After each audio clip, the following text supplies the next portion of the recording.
Figure के दीवाना लगेला जाने जाना, ई दिल बाया सिकाना गावेला तबे गाना। फिगर के दीवाना लगेला जाने जाना, ई दिल बाया सिकाना गावेला तबे गाना।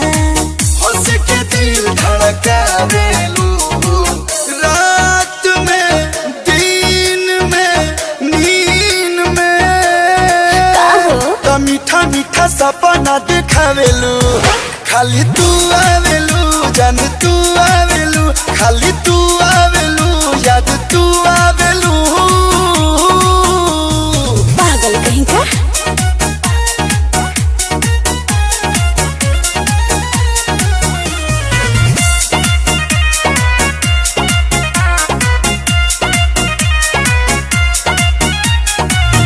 मेरी रानी है प्यार की कहानी है, तेरी ये जवानी जान मेरी जिंदगानी है। झूठा तेरे सर पे सवार मेरे प्यार का बुखार, मुझे देखा तूने यार जैसे पहली पहली बार। पानी में आगिया लगावेलू रात में दिन में नींद में, तो मीठा मीठा सपना दिखावेलू।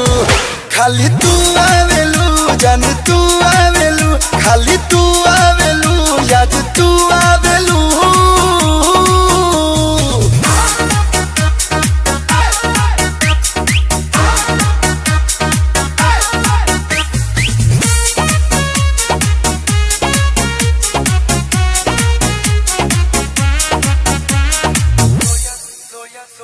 सोया सोया रातों में खोया जज्बातों में, मैं तो पागल हो गया हूँ स्वीटी स्वीटी बातों में। ऐसे कैसे